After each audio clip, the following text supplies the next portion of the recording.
Det har varit stökigt för software och SaaS-bolag på börsen. Det är en AI-oro i marknaden där nya utmanare kommer fram och ett bolag som har drabbats är svenska Karnov som är ett mjukvarubolag inom juridikbranschen. Alldeles nyss släppte bolaget rapport. Vinsten och marginalen steg. Justerat EBITDA-resultat var 172 miljoner kronor för fjärde kvartalet 2025. Och vd Pontus Bodelsson är med oss nu. Jag vill prata om oron, men jag tycker att vi ska börja i kvartalet. 3,8% organisk tillväxt. Vad är det som ligger bakom den här tillväxttakten? Men det är ju framför allt att vi ökar så mycket på våra AI-tjänster.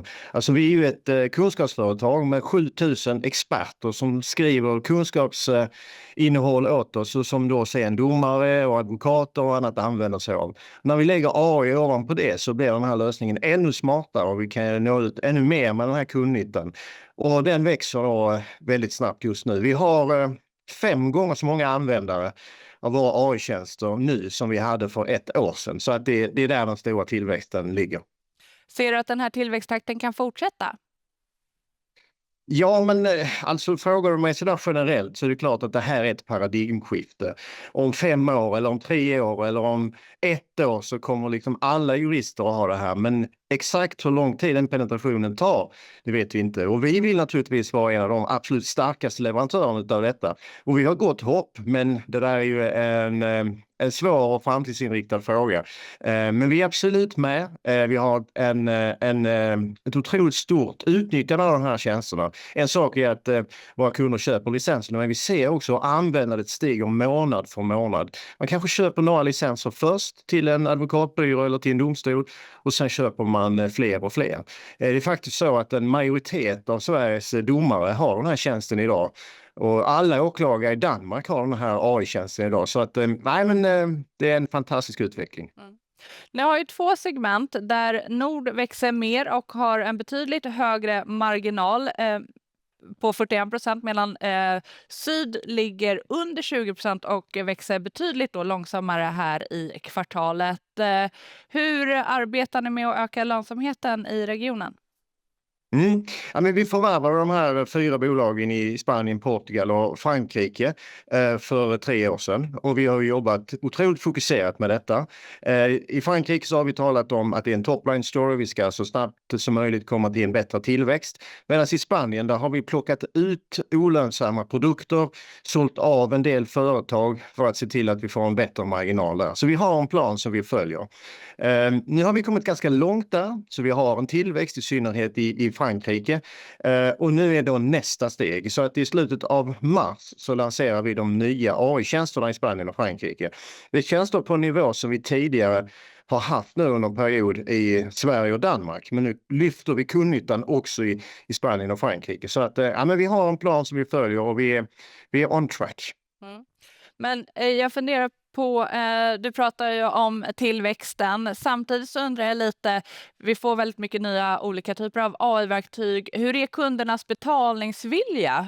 Alltså, behöver ni prioritera ner lönsamheten till förmån för tillväxt?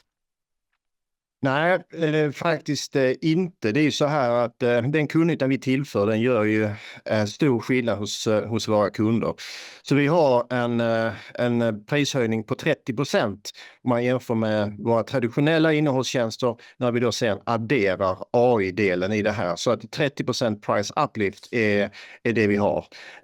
Och det tycks ju uppenbarligen vara mer än vad kunderna skulle kunna föreställa sig eftersom i form av kundnytta, eftersom de kommer tillbaka och köper fler och fler av de här tjänsterna, fler och fler licenser. Så att nej, vi tillhör de få bolag. Många pratar naturligtvis om att de vill bli ett AI-bolag och vi har varit tidigt på det. Och i den här branschen så är det uppenbart att vi kan transferera en AI-idé till en tydlig kundnytta och som kunderna sen ser att de blir effektiva utav och därmed också beredda att betala ett premium för. Jag inledde ju den här intervjun med att prata om den oro som har varit på marknaden. Vi ser hur er kurs har tryckts ner här i början på året när Anthropic valde att lansera sitt nya AI-verktyg. Vad innebär det här för er? Alltså den lanseringen. Ja, men jag är superglad för den frågan, för här är så mycket att reda ut. Eller framförallt en väldigt enkel sak att reda ut, det är att de bolagen som du nämner där är ju mjukvarubolag, medan vi är kunskapsbolag. Vi kommer med kunskaper till den juridiska branschen.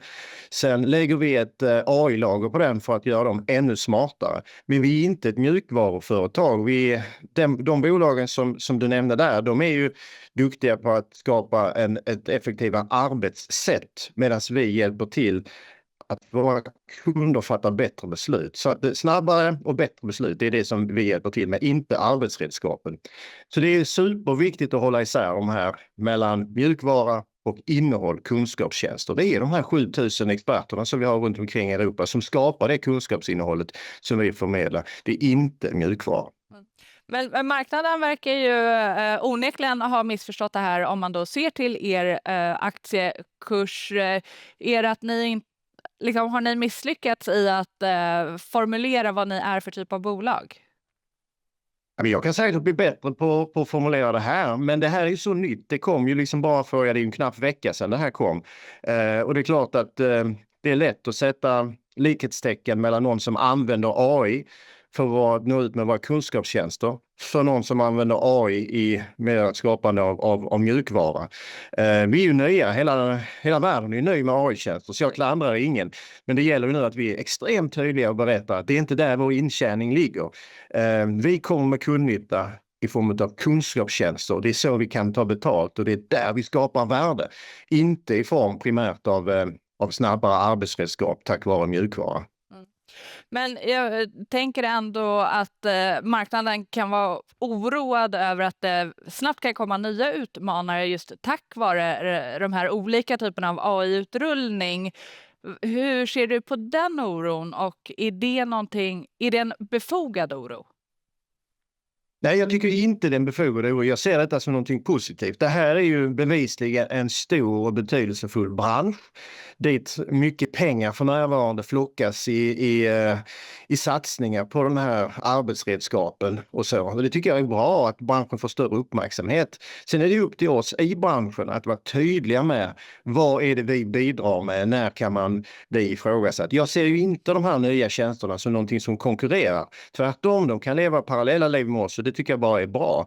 Vi kommer här i slutet av våren, tidigt i sommar, att lansera egna arbetsredskap. Men de är inte alls på det sättet, utan de handlar om att man jobbar med kunskapsinnehållet tillsammans med det man pysslar med som jurist. Där hela tiden vårt kunskapsinnehåll är knutet till arbetsredskapet. Och det är långt ifrån det andra. Så att, men jag tror att jag kommer att behöva berätta detta massor med gånger. För det här är en ny bransch som skapas.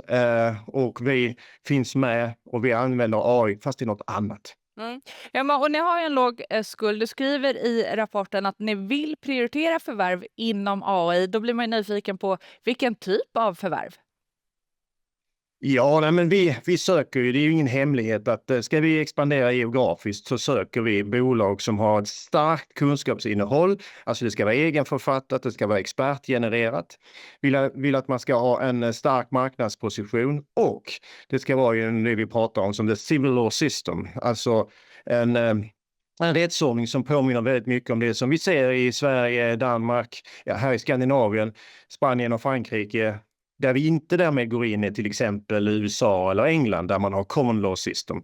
Så de 3 parametrarna, starkt innehåll, bra marknadsposition och civil law system.